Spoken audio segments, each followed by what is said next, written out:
Hi everyone, my name is Vanessa Valuco and welcome to Personal Pans, conversations about belief, transformation, and all the weird and wonderful things that we experience in our daily lives.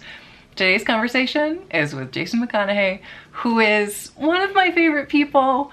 I had such a good conversation with him and I knew we would. We became friends on the Facebook group for the Traveling Museum of the Paranormal and the Occult. He was constantly posting cool books, constantly. And then somehow, some part of the conversation we figured out we're both Aquariuses and we both have moons in Scorpio, which is a very specific type of Aquarius that even other Aquarians don't get. And we both love the same things and we both hate the same people, and it's kind of the best. He came on to talk to me about transforming from being in a Pentecostal cult, basically, to becoming a performing magician. He's into chaos magic, and that's so reductive because really he reads about everything and incorporates everything into his study. And I think that's what I admire about him the most, just that pursuit of knowledge, that excitement. I clearly just rewatched the episode and got excited and now have 10 different tabs up for different books that I desperately need to read now. So I enjoyed this conversation and I hope you enjoy this conversation as well. I felt like the first time we really connected, it's got to be that Aquarius Scorpio It has to moon be the Aquarius. sensibility, There's not a lot, I don't because think, but I was thinking about that earlier about how like you and I both love the same things and we also both really hate the same. yeah, yeah, for sure. Yeah. So we don't have to we're just on the same page about that kind of stuff Yeah, immediately, you know? Yeah, that makes it easy. Yeah. But yeah, I mean that's the thing. So for all the listeners out there, like we met through the museum group for the Facebook group for the Museum of the Paranormal and the Occult. And like one of the reasons why I wanted to talk to you so much is because you're always posting a new book that looks amazing that I have to like add to my wish list because I'm like, oh, here's another book that's going to inform my practice and change my life. Like that, I feel like you seek out and find really interesting things. I try to. I know with Hellier, like Hellier got me like before Hellier, I was like a hardcore, like from like age 15 to 22. I got stuck in this crazy Pentecostal church that was like super strict and ridiculous. They were against everything. Everything was the devil. Aliens was the devil. Demons the devil. And that's kind of honestly what changed my mind about the church. And one of the ideas was like Yeah. everything, like either the devil's stronger than God or something, or all this stuff is just bull crap. You know what I mean? Like, and they're Yes. just trying to trick us. I don't know. So Yes. I don't know. So I Yeah. was, but you know what? I'll say this. So like one of the things I remember talking to my church about. So like I'm gay, right? And I was in Yeah. the closet for 28 years, and that sucked. Of And the hardest course. part was because I thought God, like they taught me God could change me, right? So from the age of 15 and 22, I was this hardcore praying in tongues, praying for people to get healed, doing all this crazy stuff, trying to save myself from being gay because I thought God hated me because I was gay. Oh my Long God. story short, it didn't work, and I'm still gay. Yeah. And Yeah. Surprise. I yeah, know. okay. So, but the funny part was some of the stuff was like I felt like what I felt like I learned from the church, which was a lot of crazy stuff. I read my Bible every day, but the more I would read about like the history of the Bible, like it would make me question like my beliefs in it because everything was just like you shouldn't question it because it's the devil, you know. And that was basically the answer I got to everything. I'd be like, well, why did like there was this man, I can't remember her name. There's like a witch of something in the book of Daniel. I think it was the book of Daniel, Mhm. and or no, man, I can't remember. I'm sorry. I gotta show you this thing though. But there's a witch in the Bible in the Old Testament, and I think it was Saul goes to her for some advice about something, and she raises some spirits, and this is in the Bible, Yeah. and she goes and like and you know she helps Daniel or not Daniel Saul or somebody, and then they go off and do their thing. But I was like, what about that? What is that? Is that evil magic or is that good magic? And the church would be like, there's no such thing as good magic. It's all the devil. And I don't know. I just like I kept questioning things, which made me start reading other books, and I was just like, I think this is all bullshit crap. Yes. Yes. I mean, that's the thing. Again, I've mentioned this on previous episodes of the show. Like, my mom is evangelical. And so, Oh man. yeah, right. And she's like, not, again, she's a Virgo, but her moon is in Aquarius. So she does everything her own way. Like, Yeah. so she was never She's like her own form of Christianity, probably. Exactly. Yeah. Because she literally, yes, exactly. Yeah. The Anna Valiuko, like, school of Christianity. Like, that is her in a nutshell. Because, like, she, again, she raised me to believe that Jesus was the savior, but we never really went to church. And she believed in astrology and things like that, so, like, I knew my chart at a very early age because she told me what it was, right? That's cool, though. I mean, That's that cool. part was super That's like cool. the coolest version of Christianity I've heard of. Right, exactly. Because it's like, when you learn astrology early, you get to know, like, everybody around you, right? Yeah. You're like, oh yeah, you're a Virgo, you're an Aries, I can tell. There's this book that I think you'll like. It's called Seven Spheres, and Okay. then it's by, I can't remember the guy's name. I'm sorry, No, but you're Seven fine. Spheres. A lot of people probably have heard of it, and it talks about this guy, or the guy in the first introduction. He talks about how he thinks God like separated himself, like how like the tree of life, like God pours Yes. himself through the beginning of Kether, and then he spreads himself out in like a rainbow or a prism, right? You like one light through it, and like you get all these different threads of him, and you can touch those different threads through either different gods or different types of energies, but God spreads himself out in all these different ways, and you can pick on these different threads to pull on for like love or wrath or whatever you want. I And that's kind of like what you were talking about. My bad. Yes. I love that, because that, like, to me, that's so much more accessible and so much more interesting than that evangelical sensibility, which is like, you either believe that Jesus is the savior of mankind, the Messiah, or you go to hell. That's it, right? Yeah.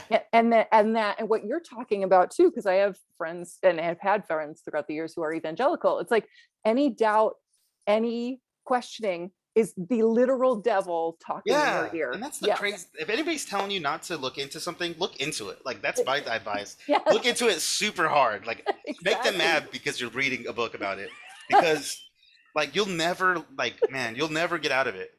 That's it. That's And exactly it. I've had some pretty paranormal experience. Like, the funny thing is, the church got me into the paranormal a lot more because there'll be weird things that happen. And I don't believe in the religious part of it, but I do believe, like, if you try to align yourself with God or whatever, no matter what religion you are, you'll probably have miracles happen, or whatever God is, whatever, like, that energy, all, or whatever you want to call it. Yeah. But I feel like if you try, no matter what type of religion or whatever, like chaos magic type of religion. Yeah, right. But it's kind of like do as thou wilt, right? You do whatever is good for you. And sometimes I look back and I think, like, when I had I got prayed for get the Holy Ghost, and I would speak in tongues and stuff. But when I was doing that, and I would feel like I would have this thing talking to me, and now I think it was my holy guardian angel, like, the whole Crowley thing. I don't know for sure. Let me say this too. I read a lot, and I still don't know anything. There's so much information out there. I don't know anything. I try to read a book a month at least, and I don't know anything. I try so hard. I think, well, and again, I like that's what's so cool about you, is that you're always, like, learning and growing and, like, looking at something else and looking at different angles of things, right? And I think it's real. I think you should be really proud of yourself that you escaped that Pentecostal kind of, like, oh man, I was in a boot camp as a teenager. They sent me to a boot camp in the middle of Las Vegas, New Mexico. I didn't know there was Las Vegas in New Mexico. Me either. Yeah, and we're in the middle, and it's all these teenagers and all these drill sergeants. We're going through mud crawls, and, like, we're all in white shirts and blue jeans, and we have to, like, we're not allowed to talk during lunch, and we have 3 services a day.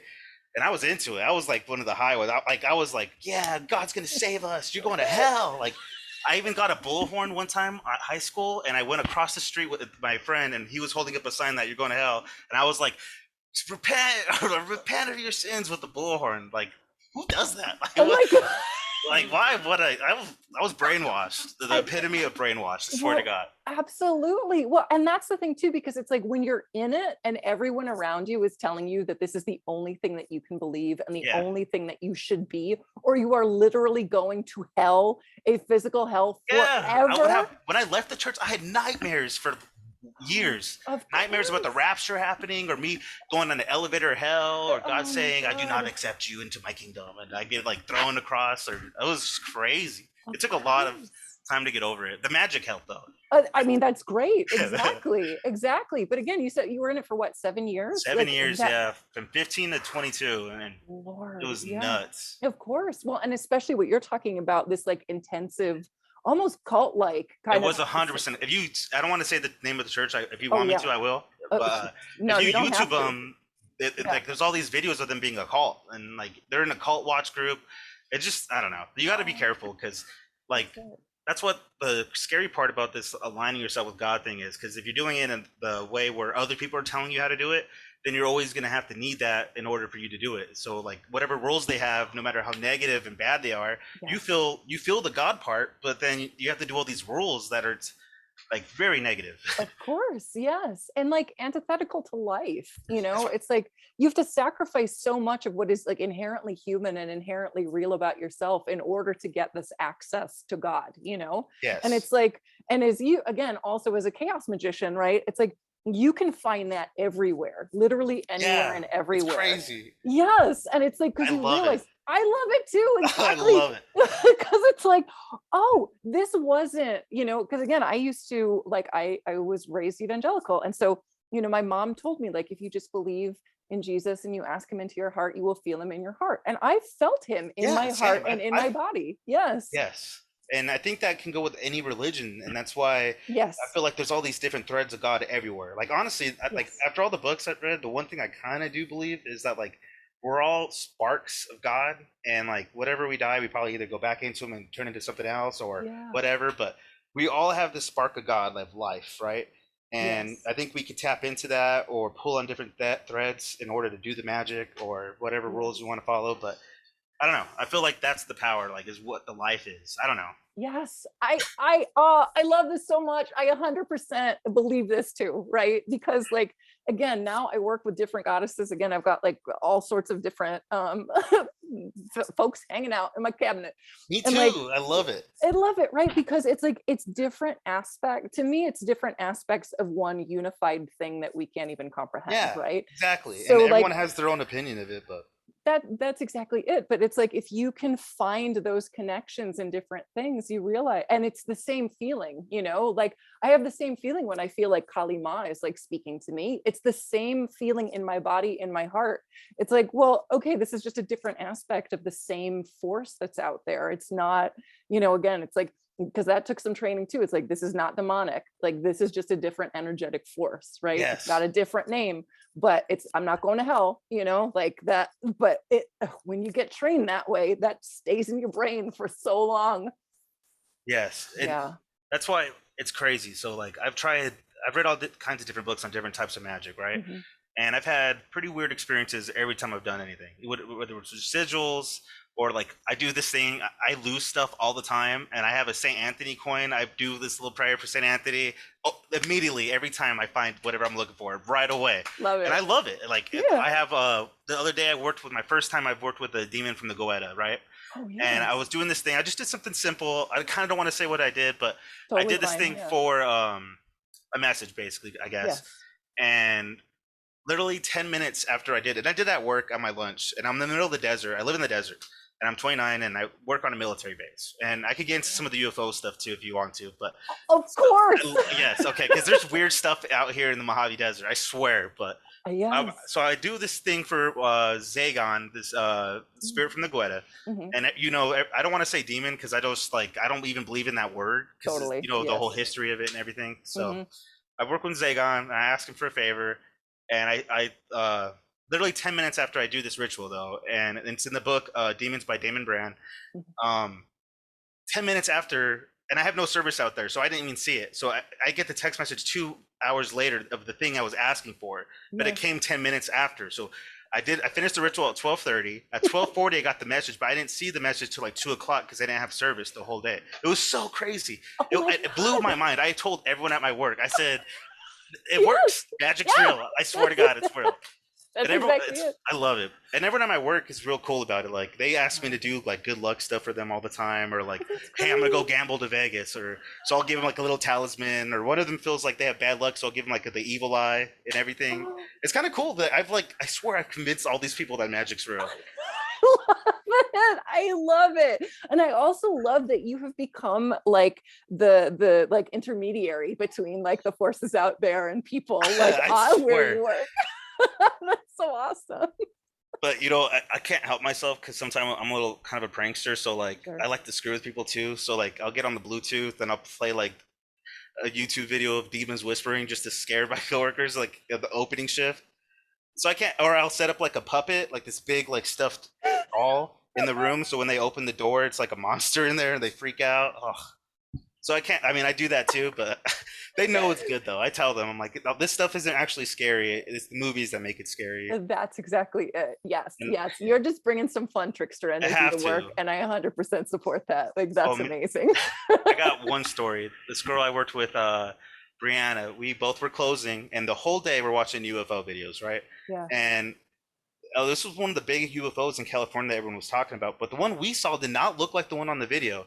So me and her, she got all mad at me, and she went home early because I wouldn't let her go home early. And Yeah. I'm driving behind her, and I call her, and she's like, "What?" And I'm like, "Hey, do you see that?" She goes, "See what?" And I said, "Look up." And she looks up, and she starts screaming. Like, she doesn't like this stuff. That's why she gets so mad at me. Oh, of course. So she's screaming, and like, there's this weird thing in the sky. I've never seen anything like it. It's like this weird flashing thing that's turning all the clouds green around it. All the clouds are green. I don't know, like it looked like a spiral in the sky. And we're driving up this mountain, and she's screaming and freaking out, thinking the rapture's happening. Of course. And I'm over here like I'm all pulling over, trying to take pictures on my old Android or whatever the phone I Right. had. Didn't get very good pictures on it, but it was really weird. The clouds, even up the mountains, were turning green afterwards. I never seen anything like that before. Oh my God, right. And like I'll hear it all the time. People will say they see things like little lights in the sky that just flash, or like Yeah. I don't know. Yeah. Yeah. Well, and I do think there are certain areas that just are like more energetically connected, right? So that people just see more stuff, they experience more things for whatever reason. And I don't know why. I just feel That's like crazy certain you said spaces are, that too, yeah. because do you remember the Penny Royal guys, the like Yes. spin off of Hellier? I'm a Yeah. big fan of them. Yeah. And Nate just did one on the Route 66 and how all the Route 66 was built by the Freemasons, right? Oh, And he uh-huh. talks about I don't know if he got this from me or not, but I sent him this article about, I don't remember, one of these 33rd degree Masons said something about how Barstow, the town I live in, is a cosmic graveyard for the Freemasons. It has to do with Sirius and Anubis, and that blew my mind. I was like, what the heck is going on in this town? Right. And I started looking into the mystery of this town a little bit, and I mean, I haven't found a lot, but Yeah. that was just a weird thing in its own, is Barstow being a cosmic graveyard. What does that even mean? I don't know what that even means.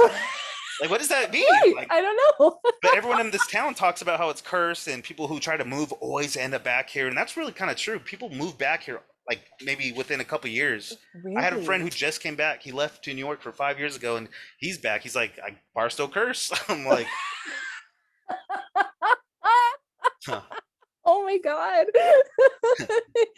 Yeah, I do feel there is that, like, I don't know why. I don't know if it's ley lines. I don't know what it is, but it just feels like certain places in the world just having a little extra, they just got a little extra in them, you know? Yeah. It's like, oh, okay. Yeah. There's Like, just so much weird stuff out there. Like, it just Yeah. never ends. Like, that's why it's like all reading all these books, like between fairies and the gnomes, or spirits and aliens and UFOs and missing people and ley right. lines and magic and like these magicians and the government, and like it's all crazy, but It's- like it's out there though. Like just all these stories, and like, are all these people just lying? I don't know. I don't think so. That's it. I don't think they're lying either. I mean, I think some people have like a political agenda, or are trying to get clout for something. I don't really understand that, but I mean, people have all sorts of agendas for things. Yeah. But like there are so many people who are clearly credible, who are also doing really interesting research. And it's like, this can't, like, there's too much here, right? And especially when you're dealing with people who are like very credible, respectable, it's kind of like, oh, this has got to be a real thing. Like, this something is going on. Maybe something not. is going on. Yeah, And I don't know what it is. And I keep thinking about the idea that we went to the age of Aquarius around like between what now and the last 20 years or something. Mm-hmm. And I don't know, like, Yeah. Aquariuses are weird, right? So I'm just expecting Very. there to be a lot more weird stuff going on. Yeah, of course. Yes. But you know, like one thing I felt like I've really learned from like the magic and all this stuff. One of the things that kept popping in my head before about the podcast, I kept hearing this word about like talk about connection, like how important connection is. Yeah. And then like this idea of how like people themselves in our lives are like sigils, even like because when you look at celebrities or your friends, your family, or dog, even you get an emotional reaction from them, and you can use people as sigils. And I was thinking about like me and you both struggle with depression and all this other stuff. And for me, Matt, like the last year for sure, I finally got out of my depression. I haven't been depressed for a whole year, and I was depressed like most of my life. Yay, I'm so happy about it too. I've been of like, course. so I'm not bragging, but I'm bragging because I was so excited. Yeah, of Like, course. I've tried all kinds of stuff. Like I've tried mushrooms, and I felt like I microdosed on mushrooms, and that worked for a little bit. But like the idea that I feel like when I connect with whatever God is or magic, and I do like rituals here and there, and it works. I don't know what it is about that just makes me feel like the universe is really looking out for us. And I don't know, like the idea of this connection, right? Like we can get addicted to depression and negativity, and then that's all that our life is, and that's what you got to kind of do. And it's not just the whole love and light and positive. You have to have a balance. But I feel like one of the main things we have to do, especially in the occult community or paranormal community, because we all have this like mask that we're weird and we're different and we're unique, so we don't really open up to a lot of people because they think we're gonna be freaks. Everyone's really open to this stuff. Like I learned that from my coworkers. Like they've been so open with me about all the stuff I talk about. I talk about the craziest stuff at work, magic, and like how it was raining fish in Texas the other day. I said, "You guys don't think that's crazy?" And then they're like, "Yeah, but what do you want us to do about it?" I said, "I don't know. Think more about it because that is crazy. It was raining fish."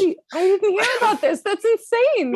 I read this thing about it was raining fish in a city in Texas recently, and like it could have been like a little whirlpool or whatever. It's just still interesting to talk about and think about, like, what is that? Or all these cow mutilations in Oregon recently, like I don't know, all these missing people.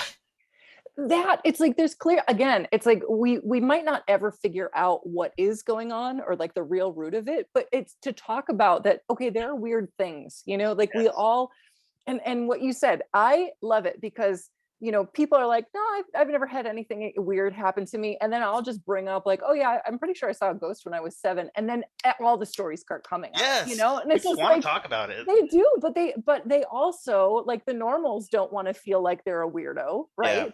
So like they don't want to talk about it unless you present it.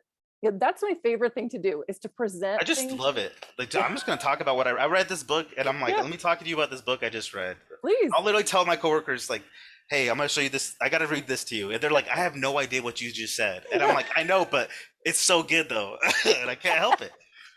Exactly. And like, that's why I think it's so important to have these like connections with people, because if you just isolate yourself, you're not like, what's the point of it all? Like, I don't know, like magic's my favorite part about my life is that I feel like I believe in magic and it works for me and whatever. And all these paranormal experiences just make more sense to me now after I've understood magic a little bit more.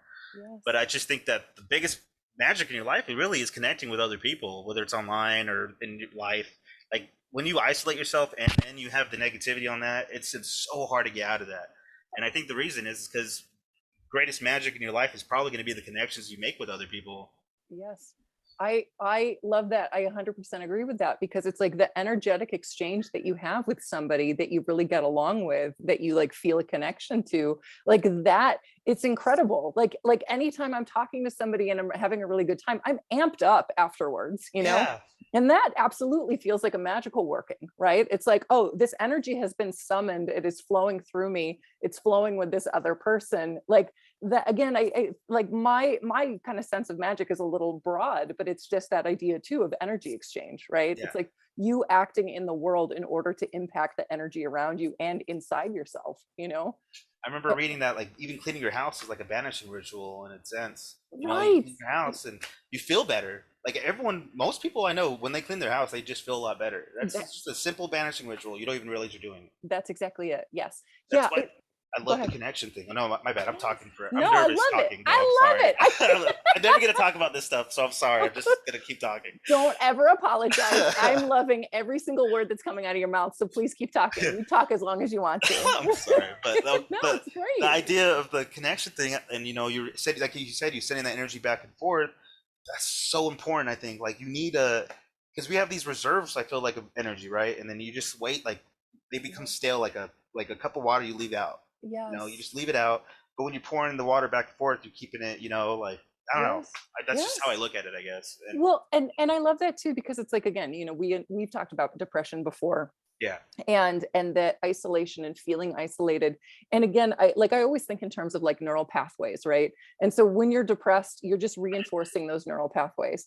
And what you're talking about in terms of connecting with other people, it's like you're not only like having this great energetic exchange, but you're also rewiring your brain in order to be focused on like interpersonal connection, like yes, the warmth and kindness.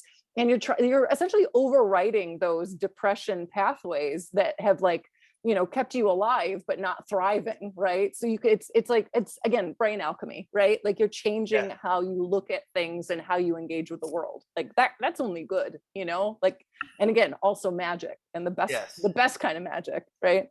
So I know after Hellier, right? Yeah. Especially after season two, I that's when I got the courage. I'm like, I'm gonna start practicing magic for real. Like, I'm gonna do it. Amazing. I'm gonna go Yes. all in, and I just was like, I'm just reading. Like at first, after Hellier season one, I would read a lot of John Keel and Yes. books on fairy stories or UFO abductions and aliens. But after season two, I was like, you know what? Let's see what magic is like. Let's really look into it because I was Yeah. interested when I was a kid. I used to like I was a Buffy watcher, so I was like, Same. hell yeah. I remember Yes. watching the season finale at 11. I was like, oh my god, I love this show so much. My Yes. stepdad's like, what do you? I said, I remember asking him like, hey, can I stay up to watch the season finale of Buffy? He's like, what?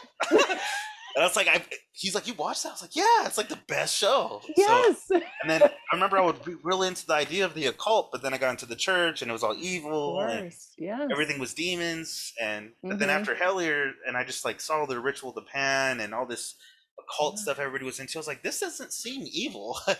So I really got Right. into it, and I remember after like so let's see, Hellier 2 came out I think 2019, so I've been doing magic for like 2.5 years almost. Amazing. Yeah. And the first one of the first magic books I was reading was The Miller Pillar by is what's his name, Israel Regarde or whatever. Yes. Hmm. Yeah. And this is one of the, I feel like, the things that led me on my path to curing like my depression. It was like this ritual where you're in a bathtub and you put like a salt bath, and you're Hmm. like going back in time through meditation, and you're reliving all the worst things that happened in your life, and you keep going past, like pause, rewind, and fast forward over and over again until you Yeah. disconnect from it and let the power that it has over you like dissolve into the salt in the water, and it like erases it. And you Yeah. get rid of all these like bitterness towards your family or anything. And I still got a lot of work to do on it, I promise. Like, Sure. I'm not no perfect person. But like after I Same. did this, Yes. like I got in shape finally. I lost like 50 pounds. I started working on my body because I just wanted to be. I don't know. I just had this idea like your body is your temple, so let's try Yes. it, and then your brain. I don't know. The healthier I Yeah. was, the smarter I felt. And I kept reading and then working out, and then I would start just practicing more magic. But the problem I kept running into was I didn't know what to do magic for. Like I would be like, I want to do magic, but I don't know what I want. Like I don't know what I want. So I just started Right. doing it for other people. Like I would ask, "Hey, do you want anything?" And I just like try to do something for like a little ritual for them, and it would Hmm. work for them, and it made me happier, and it made me believe in it more, and I would try harder at it. Oh my God. Yes. That's amazing. That's amazing. Well, and it's funny you mentioned this because the episode I just put out was with Mortellus, and they were talking about that like they only do magic for other people, and that they feel that like doing magic for other people is more effective and affects real change in the world. And Yeah, again, by doing things for other people, you are affecting yourself as well, I right? think that like doing things for other people helps you stop focusing on yourself so much because a lot of our problems like are mental and aren't as bad as we think they are. Like we Right. spend so much time worrying and anxiety about things that don't really you have no control over, and then Hmm. secondly that really just doesn't help you. So like when you focus on helping someone else and you have that connection with them and you're sending and receiving good energy back and forth, I just feel like that's such a powerful thing like to really have. Well, absolutely. And again, it's like, I think a lot about how, evolutionarily we are wired to avoid pain, right? And that's typically why people ruminate more over bad memories than good memories, because Yeah. your brain is trying to figure out how to keep that bad thing from happening again. And like that can be really useful, but like you said, you can get stuck in your own head, you get like wrapped up, you can't escape from that. But by, like, again, going back to your idea of connection, right? you're connecting with other people, you're focusing on them, you're helping them out. And it gets you out of this mindset of, oh, there are dark, terrible things and I have to, keep them from happening again. And you're enforcing this idea of, I'm making good things happen. I'm helping people out.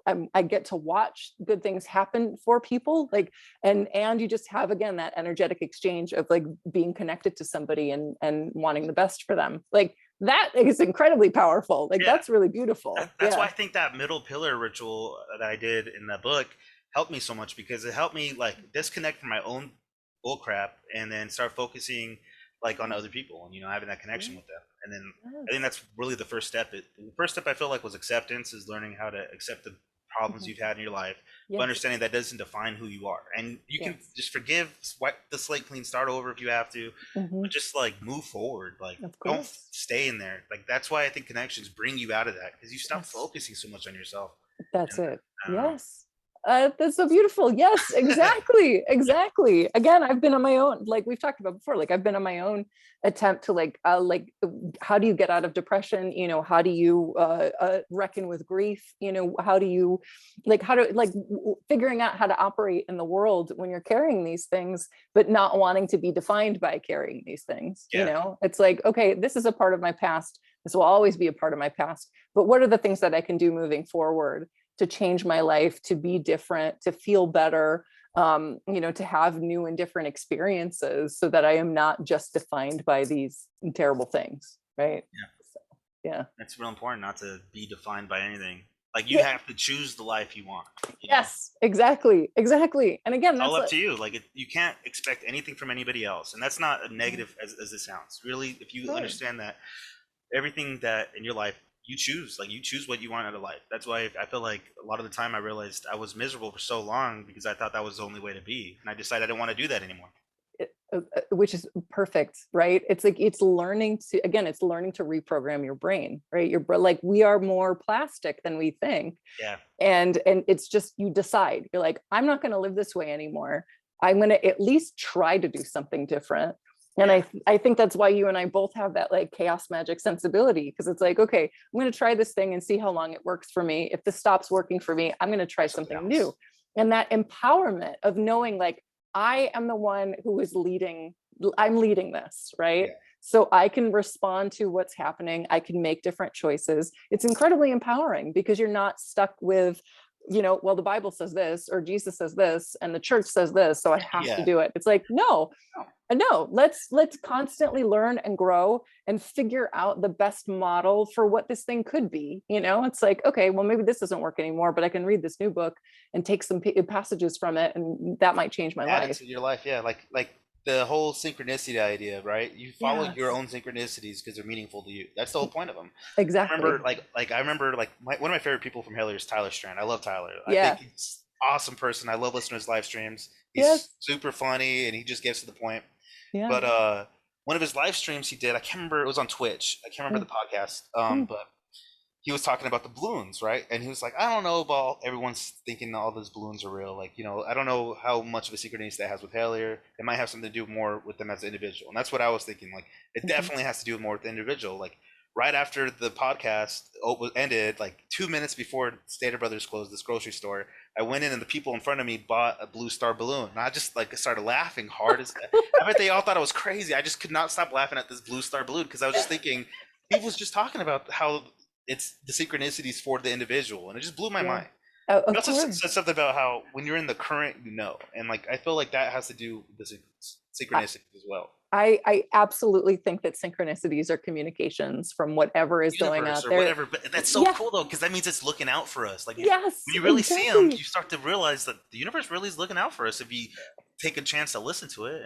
And that's exactly it. Like, if you start really paying attention, right? If you get out of your own head and you get out of your own way, and you really just like, you sit and you're quiet and you observe, you get these signs and these messages. Again, those synchronicities, that's communication, right? Like, I can't, whatever episode it was of Hellier, like, watched it, left my apartment building, and there was a can, just like of beans or something, like just out on the sidewalk, literally right in front of my building. And I was like, what? That's crazy.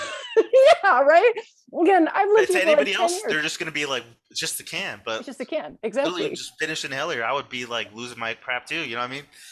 Totally. Exactly. Yes. And again, it's like, I don't think I have a connection to Hellier, but I do think that, like, again, I do think Hellier is a working, right? And I think if you really pay attention to Hellier and what is happening, there is something that kind of opens up in you. And again, you're looking at balloons, you're looking at cans, and then it, like, again, the universe, whatever you want to call it, is letting you know, like you said, it sees you, it's paying attention to you, it wants to talk with you. And I think too, like, it wants to play.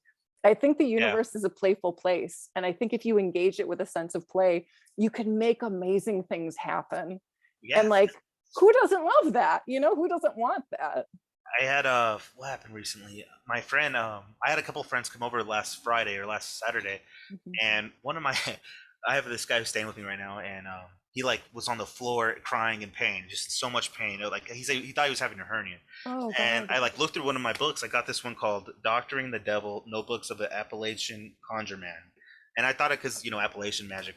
Anyways, there's this like little page about getting rid of pain. And he did it, but you're supposed to write on a piece of paper, like say this prayer and fold it toward yourself. Well, he wrote it on his arm. And then, like he said, like 5 minutes later, the pain completely went away. Blew his mind. I blew my mind. I was freaking out. I didn't think it was gonna work. I don't know. Like, I'm always surprised when magic works. Like, I'm always just like, what? They really did? Like, I don't know. I'm just trying my best over here. This is what the book said. Here we go. Let's try it. And he wrote that on his arm. This weird prayer I've never heard of in like Greek, and the pain went away. He said he was literally on the floor crying. I thought I was gonna have to take him to the hospital. Of course. And then literally 5 minutes later, after he did the little ritual, he was drinking with us. I was like, wow, that's insane. Oh my God, exactly. Well, especially when the results are immediate. It's just That's like, what blows my mind is how immediate this magic results is. And I swear, like, I can't believe it. Like sometimes I just can't believe it. Like, I know. But I think it's that, like, again, that chaos magic, like that lack of attachment to outcomes, is what gives it like that special sauce, right? Yeah. Because it's like you're like, I don't even know if this is going to work, but I'm going to do it anyway. And you release yourself of attachment for it, and then, like, again, the universe just makes it work, and you're just like, oh, cool. That's why it's so crazy how like even the Bible. I read the Bible front to back every like year, probably at least once. And I remember, and this is before like I started studying Kabbalah. That stuff is insane. I love it. It's so interesting. But one of the things in the Bible, it always talks about like faith, right? You have that faith for the miracles to work, and that's something I'll keep from that, is that I feel like that has to do with a lot of stuff. Like, you don't have to believe it's gonna work, but like if you doing it, you're putting you're doing the act of faith, right? I'm gonna do this ritual how it says. I'm gonna sit there and I'm gonna do it for how long. I'm gonna meditate, get in a magical mindset, and then when it works and it blows your mind, it just makes it like the next time you do something stronger because you know that it worked like the last 10 times. It just blows your mind. Absolutely.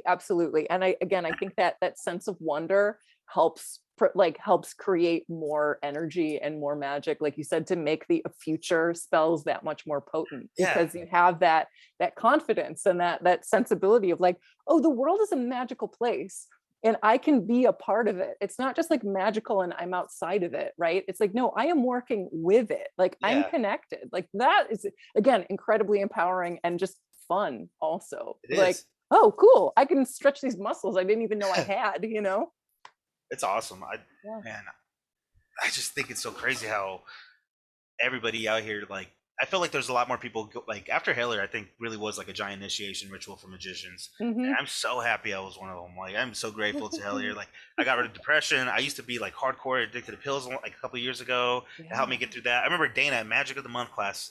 She gave everybody a tarot card. Well, mine was the devil, and the whole thing was about being addicted and stuff. And I was like after that, I quit taking pills, and just all this, like, I owe a lot to Hellier, like between the reading and getting healthy mentally, physically, and magic. I just love it. The depression going away. Like, I'm just such a different person than I was 3 years ago, and I just owe a lot of it to Hellier. Like, whatever this was, if it was a giant initiation ritual to Pan or whatever, like, I feel initiated. I don't know. Like, it's crazy. Yeah, exactly. I'm so happy about it. I mean, and that's amazing that you've made all these transformations. And that's the whole thing with an initiation, right? It's a call, and you can either accept the call or you can just kind of like let it go and do its thing. And you accepted the call and then again decided to play with the universe and do it in that like chaos magic sensibility, which is like, my actions are my magic, right? Yeah. My actions are my way of transforming my life and myself. Like that, again, that's incredible. Like that's beautiful. Thank you. I love that. Yeah. Amazing. So what has there been any book recently that you're just like, Yes. this is okay, tell me about it?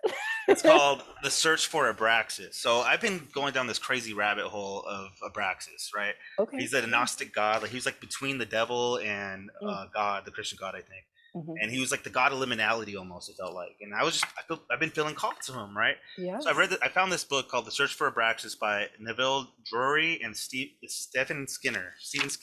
Okay. And it was actually his first publication, I guess. It was his first book he wrote. And cool. it's a really insane book. I mean, it talks all about like people who would send their consciousness into animals, and I don't know, like it talks about the astral self and the etheric self and how people used to, astral projection and Crowley. It's just a really interesting book. I really love it. Like that's incredible. I got to read it again because I feel like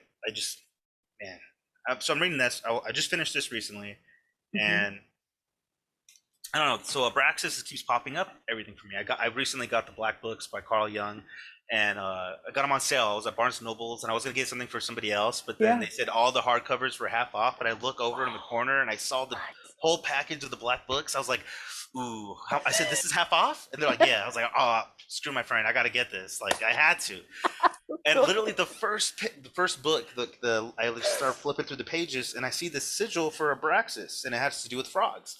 And this is going to sound like one of those crazy like loops or whatever, but I started getting into Alan Moore and Constantine, right? Yes. And on Alan Moore's page, there's this thing called the Cult of Frogs, which is about Abraxas. And then I just keep finding Abraxas all over the place. I saw Alan Moore's Constantine thing, and then I watched this video about I think it was Alan Greenfield was talking with 3 other people on a Zoom call or something. And he was talking about how Alan Moore, there's a story about how he was at a bar, and he's the guy who made the hyper sigils or whatever. Yes. Yeah. And he said that he met Constantine, like, and that blew my mind out. I don't know what this is with the Abraxas thing. I want to talk about it later or eventually. So I gotta write a paper on this because it's so weird. Like I just never even heard about him, and all of a sudden I can't stop seeing him everywhere. Right. Austin Osman Spare. He's like this artist. Yes. And he would go kind of like automatic writings. He would draw these crazy sigils, forces of the sigils painting, and magical formula of Zos Vel Thanatos. I don't know, just crazy paintings, but yes, I know. I love it. Spare is amazing. Exactly. Yes. I think that magical state of mind, or that trance, that liminality of nothingness is how we connect to that, whatever energy Abraxas gives us. So I've been looking at that lately. Been on a whole, God, that's incredible. Because Alan Moore talks about this idea of it's like an imagination realm, right? And it's like this own realm inside of all of our heads, where it's a real different plane of consciousness that we can go in and store things there. And then I read that a long time ago, and then when I read about the Cult of Frogs and Abraxas and how he was involved in that, I don't know if 100%. I don't want to say anything for sure, but 100% if he is involved in that, I'm gonna just like really look into it a lot more. Of course, yes. Well, and that's the thing too, because it's like when you see all these synchronicities, again, I think it's like the universe telling you like, okay, this is an energy that is going to benefit you if you start working with it, right? If you start researching it, if you start looking at it, like this is the thing, like this, it's tapping you on the shoulder. Like I absolutely believe that there are certain things that like, if you're open to it, and if you're like willing to communicate and be communicated with, like you'll get these signs and symbols, so like, okay, this is the next rabbit hole I need to go down for my own practice, and so to keep connected. Tell me if you think this is a synchronicity or not. One of my first types of magic I was practicing was planetary magic. 7 planetary prayers every day I would do. Well, Abraxas, every letter of the name stands for a day of the week, and every day of the week stands for one of the 7 planets. And that right there, I was like, that's really weird. So I was like, I don't know if that's just another synchronicity or just a coincidence, but I'm going to take it as a synchronicity for right now. I think you should take it as a synchronicity, yes. But he's like this old god that nobody remembers or talks about ever. And I was like, who is this? Yeah, Gnostics. I don't know. I know. I mean, that's the thing, because the only thing I know about Abraxas, again, is like abracadabra and like Yeah, that that's another square. thing. Yeah. Abracadabra. You know, that's such a, like, my words become real or whatever. I manifest my words, or, Yes. and I don't know. Like, and then I start to get into the, you know, Crowley, do as thou wilt, right? Mm-hmm. And then I don't know. There's just so much of these little connections to everything. So like, you could be on one path and be on like 7 roads, and you wouldn't even. Well, this is why I love your metaphor of this idea of like, you know, God being multiple threads, you know, and so, and like, again, this like fabric almost, and you can like follow all these different threads, and it's all part of, again, the same whatever out there, you know, this cosmic cloud. But you're following it, and you get to learn different aspects of it, and then you get to feel these different things that really resonate with you, and again, get to know yourself better. Like, again, to me, this is super cool that you have just like found all these different paths to find these new things. Thanks. Yeah. That's why I think that the tree of life, the idea of the tree of life, really resonates with me. Just thinking of, like, you know, these different paths, and they all lead to the same place, and they're all different aspects of God, or whatever you want to call it, all, or magic, or energy. Right. And like, we really, like, it's all mental or consciousness, and we can like glide through there and go up the roads if we want to, or we could just stay here in Malkuth or whatever and chill. Yes. But I feel like a lot of people are called to explore their consciousness or explore whatever reality is, but they don't want to. Like, I don't know why. I was the kid back in the day, what, like, people would be like they would go and kill a spider or a lizard, and I'd be like, no, that's life, you can't kill that.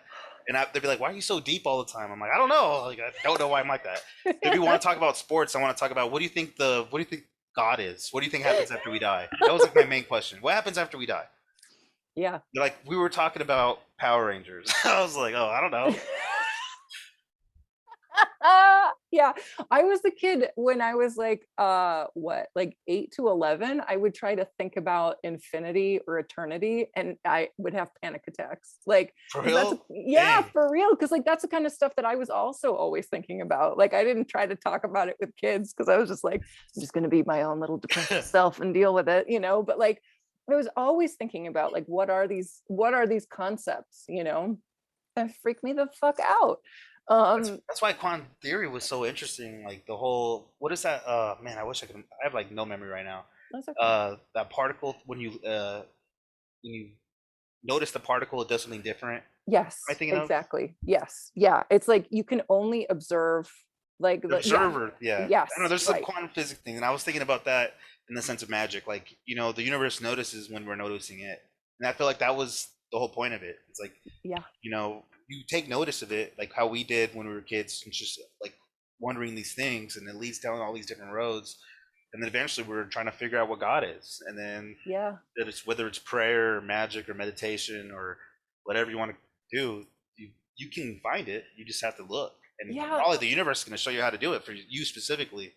Yes, exactly. I mean, that's the thing I love too, because again, I am very much like have a Gnostic sensibility in terms of religion, right? In terms of everything. Like, I just love that idea that like anybody can achieve communion with God through work and study, right? And so it involves observing, paying attention, following threads, doing research, and then being open to other communications, right? Like the Gnostics, like there were hundreds of Gnostic gospels because anybody could achieve divine revelation through working and studying and trying to achieve that connection.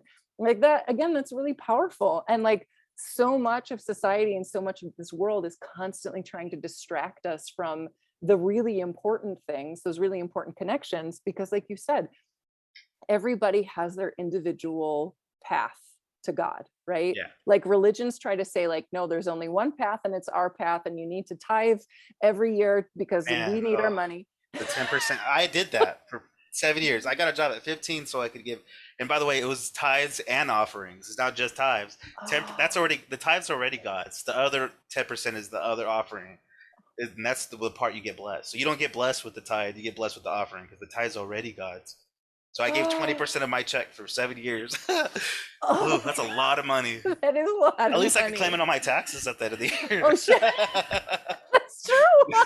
I learned that real young. That's amazing. That's amazing. But yeah, it's like when you're on your individual path, you can, again, the universe is big enough for all of us. And so any path that any of us are on, it's going to help. You just have to be willing to like play with it, Yeah, right? that's why I like how you said it. The universe wants to play with you because it wants to, it kind of wants to get to know you. I mean, Yeah. if we are, I don't know, if we all are aspects of God, say like all that, the soul is part of God, and I mean that means we should be connecting with everything, like connecting with like like how people connect with animals or Yes. people really well, but that's why it's so bad. I feel like to isolate yourself because you're cutting off all these different energies that could be really changing your life in a positive way. Absolutely. And being alone is like the worst possible thing. I don't think people were ever meant to be alone, and I struggled with loneliness a long time, and I'm very happy I started opening myself up because I used to just close myself off from everybody and everything because I thought I was different or weird or gay. Well, But yeah. really, like, it doesn't matter. People are open if you really try to.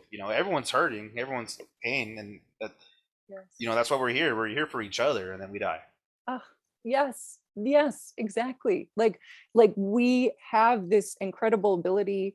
Again, I always think about like when kids are so vulnerable for so long, right? Like babies are so vulnerable for so long. We are evolutionarily adapted to take care of each other.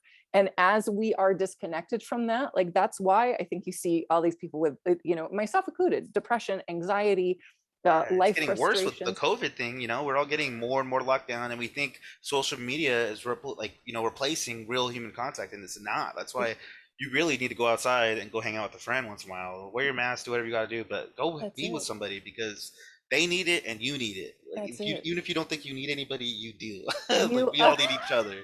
We do. I know. There's not really any greater magic than that. That's part of the universe. You know what I mean? That's the universe connecting with us through people too.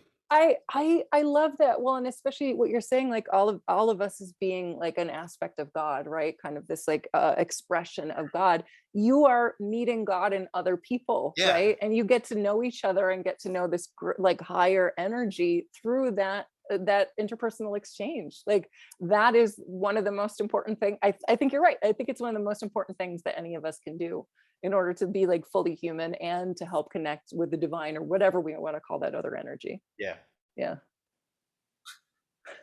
Amazing. I love this. I never get to have these deep conversations or without it lasting for more like 5 minutes. I know because most people don't want to. Again, I used to get mad at people for not wanting to have these conversations, but I think that it like, again, we live in a society that is constantly telling us that who we are and what we want are wrong, that we need to, close ourselves off, whether it's for religion or whether it's for capitalism, whatever. There are all these different social structures that are constantly telling us that who we are and what we want are wrong. Yes, exactly. And you know what's crazy? Separation is the greatest illusion in this world. Yes. Things you think are separate and different are actually one and the same. You know what I mean?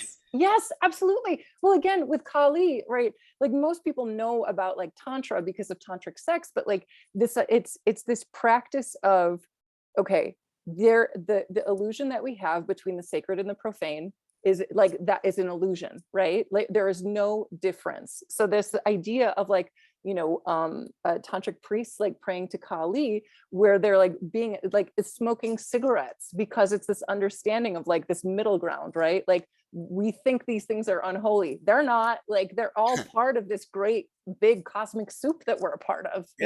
Yeah. That's really interesting. What do you practice? What's your main? Because I need to like Eastern. I need to learn more about Eastern. I've been so focused on Western ceremonial magic lately, and all this other stuff. Because I feel like that's the first thing I need to learn. Planetary Magic was the first, and then ceremonial magic, chaos magic was my first book I ever read was Liber Null. That was my first magic book. Yes. Liber Null and the Psychonauts. I love the other that one book. was I read it way too early. Was the Alan Greenfield book, UFO Secret Side for the UFO Knots. I had no idea what I was reading. I read that confused as hell. I didn't know what Kabbalah was. I didn't know what any of this ritual, the Star Sapphire. I was lost, and I was like, okay, I'm not here yet, so I'll save this for later. Yeah. I kind of reread it. I was like, I kind of get it more now, but that's so amazing. lost.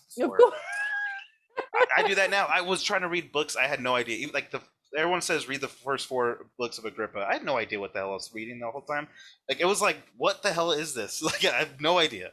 Literally, I have read all. I think they're like, yes, it's right there. The books of occult philosophy. I read the whole thing. I could not tell you a single goddamn thing I read in that book. I went back to it though, and man, okay, there was this book called Holy Guardian. I think it was the Holy Daemon, and Praetor Akkad, I think, wrote it. Oh yes, okay. And he talks about his working with Saturns and how he kind of killed himself, and this whole idea of death. And I remember that book was the one that helped me like understand the idea of like how death isn't the end or whatever, and we can always we can kill the ego and start all over. And when you do that and you start trying to just read simpler books first, just kill the ego, read the simpler books, okay? Start off simple. Like, my favorite book is the book 6 Ways by Aidan Watcher. Yes. Favorite book. I love that book. Such a good book. It's I so just good. got that book. That's my amazing. Favorite book of magic, because it's so simple and it helps you like get on the right path. And then like Chicken Kabbalah is another good beginner book for if you want to get into like Kabbalah. Or what was another one? Planetary Magic, I think, by the Llewellyn. I don't know how to ever say their name. Llewellyn Press. They're pretty good. Amazing. Do you have any good books that you could recommend? Let's see. I just finished a book on the Morrigan by Courtney Weber. Again, Liber Null, that I love that book. Like that's the one I think I recommend to everybody, where I'm like, you want to get started with chaos magic? Here you go. Easy sigils, fishing, all that stuff. Exactly. Like, that's the kind of stuff that really like speaks to me. I'm like doing this because I'm like looking at the books that I read. And it's funny when you have to think about the books you read, you like all of a sudden you can't remember anything. I feel like it always happens to be like, what did you just read? I'm like, I can't remember all of a sudden. I know, don't put me on the spot. Yeah, exactly. Yeah, in 15 minutes I'll have like an essay for you, but ask me now. I'm like, I don't know. I used to. It's funny because like I feel like I have my bottom shelf down here is kind of the like evolution of my experience, because like I was very into, still am, but was very into ancient Egyptian everything when I was younger. And so like there are 2 books on Isis magic. And that was a thing I used to do every day. I would just like every morning I would pray to Isis, every evening I would pray to Isis. That was me and Thoth for a while. Oh, amazing. I had such a connection to Mercury, Thoth, Hermes. Like I read the Hermetic Corpus, and then what was another one? Oh, there's a book called the Book of Flesh and Feather. It's a whole. There's not a lot of grimoires dedicated to Thoth, surprisingly. But there's this one book I have, and you know what's crazy about this book is that back in the day when I would speak in tongues, you vibrate these sounds, and I didn't know what I was doing back then. But they're speaking in tongues. I swear it's like a type of prayer from ancient Egyptian, because I'm reading this book and it, you have to go You have to go through the vowels and stuff, and you do these prayers to Dehuti, and I was into it for a while, and it just reminded me of speaking in tongues, like because that's how what it sounded like. You just like. I don't know. You just be vibrating these vowels while you're praying, and you're trying to like mentally meditate on God and stuff, and you feel like the Holy Ghost is praying through you. And all of a sudden, I felt like I had the Holy Guardian Spirit like awakening me. And I remember when I would pray back then, like I'd hear a voice back. Like I did not feel like it was my voice, and I'd be like, God, what do you want me to do? And it would just like be positive. I remember one time I was like, God, do you really have a plan for my life? And I just remember the first thing was, duh. Like, like, duh. And I was just like, that did not feel like me. Like, I swear it did it. And I think that was just the Holy Guardian Angel. And that's crazy because, it goes back into ancient Egyptian. And then even in this chapter 26 of the 3rd book of, I think the book of Agrippa, or it's the 2nd book, it talks about how to talk to your genius spirit. There's like a spirit that's around you, and you can use your astrology signs to figure out how to find his name. And then you find his name, and then you kind of summon him, and then he tells you the name of your Holy Guardian Angel. It was this crazy thing I was trying to figure out. Yes. And because I feel like I was connected to my Holy Guardian Angel back when I was like a Christian, which is weird though, because I'm not a Christian anymore, but I believe in the Holy Guardian Angel kind of thing. I feel like whatever we are, whatever gives us life, was probably a million other things before what it is now. You know what I mean? 100%. Yes. And exactly. Whatever it was, I feel like it was talking to me before. Whatever, if it was God or I don't know, but I want to reconnect with it. But I feel weird trying to speak in tongues because I'm like, I have a weird I still have a weird relationship with that still. So I got to get over that. Well, okay, yes, but also have some grace with yourself, because that's 7 years of religious trauma, Yeah, right? that is. And I was in a cult. I'm pretty sure I was in a cult. I'm gonna guess you were in a cult. Yeah, Yes, exactly. I couldn't watch TV. I wasn't allowed to talk to my worldly friends. I wasn't allowed to talk to my parents. My parents were even involved in the church. They were the ones telling me, "We think you're in a cult," but they were really around a lot, so they didn't really stop me. Yeah. So right. when I got grounded from church, basically. Oh my god. So. Right. Oh my god. Have you ever read anything by Anthony Peake? I think so. Okay, because the book that I'm thinking about as you're talking is his conception of it, right? So he has this book called The Demon. And yeah, you're the one who taught me. I think that I got the audiobook for that. You're the one who taught me that. Yes, okay, yeah, you showed me. Oh my god, yes, yes. I do have that book. The Holy, or is the Daemon? Yes, the Daemon, yeah. And he's like a British guy. Oh, yes. my bad. I don't know if you have the audiobook or not, but he's. No, I have the regular book, but I've heard him speak because I got like obsessed with that. But yeah, just this idea of like that's what convinced me about the Holy. That's crazy. I forgot. You're the one who convinced me, but I'm thinking I didn't even realize it. Oh my god, amazing. That's crazy. I really forgot. It was so long ago, but you're the one who taught me about that book. And that was it. That shaped a lot for me. Oh, that's amazing. Great. Like that's amazing. Like I'm freaking out right now about that. Like I completely forgot until you just said that. I was like, oh yeah, shit, I told you about that book. Like, but it is that idea, like what you're saying, that there is this higher self, and it's had different names over like the millennia, right? Like that our conception of it, and it's just our language for this thing that exists, right? Like whether it's our higher self, it's our holy guardian angel, however you want to call it. There is clearly Holy Spirit, the Holy Ghost, Spirit, whatever you want to, yeah. Yes, because I've also had those instances, usually in dreams, where I feel like I am being communicated with, and by a different version of me, right? And it's like, it's me, but not me, like that kind of thing. And it's like, I'll like wake up and I'm like, okay. Like I had, man, this was a couple months ago at this point. I was having a lucid dream, and it was great. Like periodically I'll be in a dream and I'm like, oh, I'm dreaming. Awesome. So then I'll like try to fly. That's always what I do. Man, I really want a lucid dream. I cannot do it. No matter, I have a friend who, it's crazy. Like I have a friend who's like a super spiritual, but he doesn't really do magic. Yeah. But he talks about he can do astral projection, he can do lucid dreaming. And I'm all jealous. I'm like, I'm reading all these books and I've tried my best. I cannot do it. I'm trying more, but man, I don't know how. Like I just think people who can do that just are so blessed. I want to be able to do it. And I hope you can figure out how, because like for me, it's just a thing that I've done periodically. Like I can't harness it. Maybe if I did some more reading, I would be able to do it more regularly. It's just sometimes I'm in the middle of a dream and then I become aware of the fact that I'm dreaming, and so then I define like where I'm going in the dream. And so I had this dream where I realized I was dreaming, and I'm like, cool, I'm going to fly. So I just started like levitating over the area where I was. And it's a lucid dream. I'm in control of this dream. And then I just felt something talk into my brain. And it essentially told me to work on the projects that I'm working on right now, which is like the podcast and all that other kind of stuff. But it was like, oh, somebody's talking to me. Like this is not that. That's not me. Cool. Yeah. Right. I love that. And again, it's like being open to that and understanding like, hey, sometimes you're going to get communications from other things. It's not evil. It's not a demon, right? It's just kind of like what we think intuition is. Like people really can't explain intuition too much, but it's like when you just know something and you're like, yeah, I feel like I'm supposed to do this right now. And then sometimes you hear the voice saying, hey, do this, please. Yes, exactly. Like, yes, this is what you need to do right now. Exactly. So yeah, even if it's mental, like if the magic works, it works. Like if it, whatever the universe, however it has to tell you mentally, through synchronicities, through voices in your head, or through God, like or even just other people. Sometimes like someone will come up and tell me something and I'm like, how did you know to say that to me right now? I'm just so blown away by it.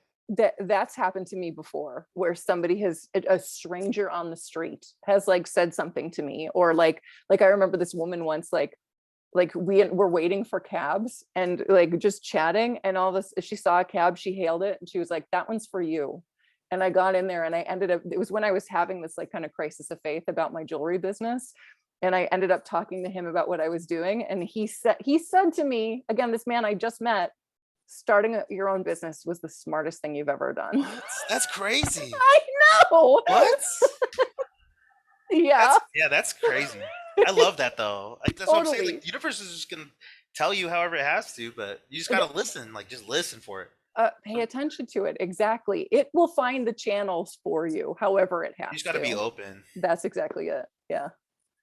Man, it's so interesting. I love it. I know. That's why the idea of do as thou will is so interesting to me too. You know, just do whatever you want, and like you have to choose the life you want. So you can't let all these past traumas and negativity and all this stuff hold you down, or even other people, because we've all been hurt from somebody. You know, of course, yes. Whether it's your parents, your friend, or ex-lover, or whatever. But as long as you just choose the life you want, keep your heart open, you'll be good. And it's like when you are. I absolutely believe that when you are like doing things that are in alignment with like your best self, they just all work out. It's like, again, it feels so strange, but it feels magical. It's just like, oh, I did this, and then all these other things got lined up, and I'm making all this stuff happen now. Like, again, it's like the universe telling you, like, good job, you're on the right path. Keep doing what you're doing. Yeah. Yeah. Exactly. Yeah. Are there any other like weird stories you want to tell before we wrap things up? Okay, I got one interesting kind of story. I still don't know what it was. Okay. When I was a Christian, so when I first got saved about a year after, I started having weird things with like demonic activity in parentheses. Yes. And first thing that happened was I was like laying on my bed in my parents' house. I was like 15 or 16 at the time. And I felt something crawl on my bed. I thought it was my dog, but it wasn't. It was like this thing that I felt held me down. And I remember thinking, like I started praying, in the blood of Jesus, I bind this. And I swore I felt it come close to my face and say, I bind you, and it disappeared.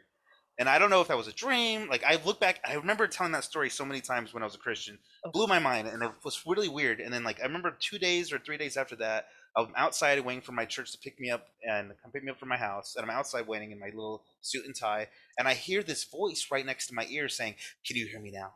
It freaked me out. I started running. I'm not even lying. I ran. I just started running. And then it happened again like 3 days after that. And I think I heard, where's Lana? Which was my dog's name. And that just was I felt the whisper and the breath in my ear. And I always wondered what that was. Like, I don't think it was a demon. I think it was like, because my church kept telling me that the demons are going to come after me now that I'm saved. Demons are going to come after me after I saved. So I don't know if I manifested that. That's the thing I wanted to talk to real quick too.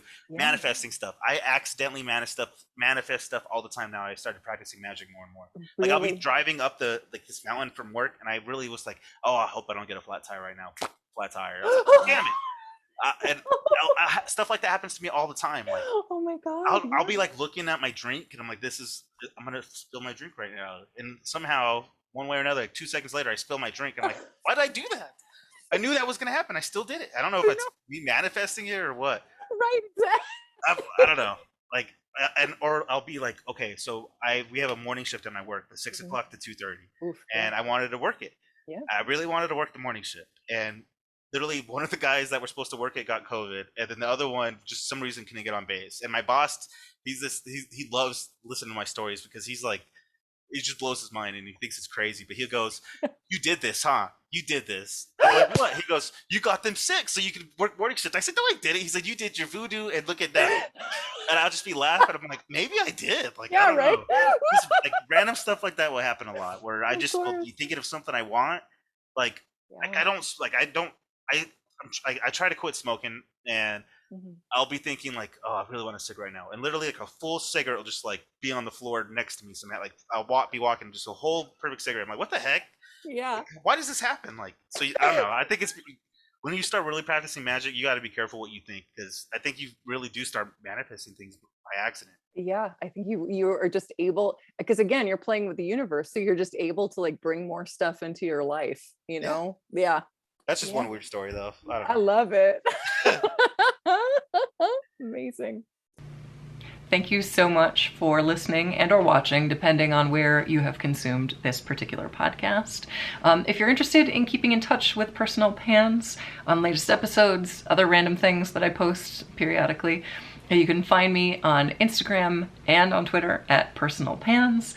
You can also find me on Twitter at Kali Butterfly. That's Kali Butterfly. I'm on Twitter almost all day, so if you need anything, just tag me. And I think that's it. Again, I think this episode is good inspiration to joyfully pursue connection and knowledge, and I hope this has inspired you to have a playful and curious day.